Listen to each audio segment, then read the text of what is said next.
రాష్ట్రంలో దండుపాళ్యం ముఠా ఉందన్నారు కేటీఆర్. బీఆర్ఎస్ నాయకులు స్టువర్టుపురం దొంగల కంటే దారుణంగా దోచేసుకున్నారంటూ కౌంటర్ ఇచ్చారు మహేష్ గౌడ్. ఆ ఇద్దరి మధ్య డైలాగ్ వార్ చూద్దాం. రేవంత్ రెడ్డి గారు ఆయన దొంగ కాబట్టి, అడ్డంగా దొరికిన దొంగ కాబట్టి, ఇంకా దొంగ పనులు చేస్తూనే ఉన్నాడు కాబట్టి, అదేదో సినిమాలో బ్రహ్మానందం గారు దొంగ ఉంటాడు, ఉరికురికి దొరికిపోతుంటాడు. అట్లాగే ఈయన కూడా ఈయన స్పెషాలిటీ ఏంటంటే ఉరికి దొరికిపోతాడు. ఉత్తగానే సింగరేణిలో దొరుకుతాడు, మూసీలో దొరుకుతాడు, హైడ్రాలో దొరుకుతాడు, ఎక్కడ పడితే అక్కడ దొరికిపోతాడు. హిల్ట్ కుంభకోణంలో దొరుకుతాడు, లగచర్లలో దొరికిపోతాడు.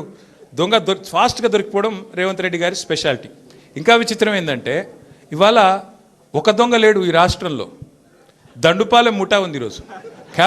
క్యాబినెట్ ఎవరిది వాళ్ళు అందిన కాడికి దోచుకోనే స్కీమ్లో భాగంగా ఈరోజు వాళ్ళు దోచుకుంటా ఉన్నారు. ఆ దోపిడీని మేము బయట పెడుతుంటే వాళ్ళకి ఎక్కడ లేని మంట వస్తున్నది మా మీద. మాకేం ఫరక్ పడది.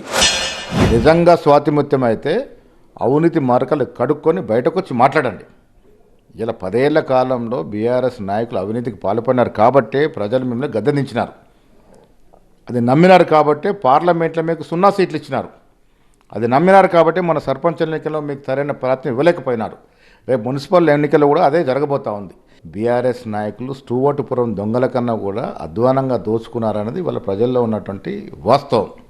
అది మర్చిపోయి మీరు మాట్లాడుకుంటే ఏ పరిస్థితి పోతుంది. ఇవాళ వాస్తవంగా మాట్లాడుకోవాలంటే సర్పంచ్ ఎన్నికల్లో లొట్టబోయినటువంటి మీరు మున్సిపల్ ఎన్నికల్లో కనీసం ఈ దీపం ఆరిపోకుండా ఉండటానికి కార్తీక దేవుల పాట ఒకటి ఉంది కదా, ఆ పాట పాడుకునే పరిస్థితికి వచ్చినారు కేటీఆర్ గారు. మీరు దోషులుగా తేలినప్పుడు కదా మీరు మిగతా వారి అవినీతి గురించి మాట్లాడేది. మీరు అవినీతిలో పీకల దాకా కూరుకపోయి 10 ఏళ్ల కాలంలో నీళ్ల పేరిట దోపిడీ, భూముల పేరిట దోపిడీ, అధికార దుర్వినియోగం, ఎక్కడికి వెళ్ళి వచ్చాయి మీకు ఈ ఆస్తులన్నీ? ఇవాళ లెక్కేసుకుంటే మీ ఆస్తులు లెక్క తీసుకుంటే అప్పటికి ఇప్పటికి మీ పరిస్థితి ఏంటి?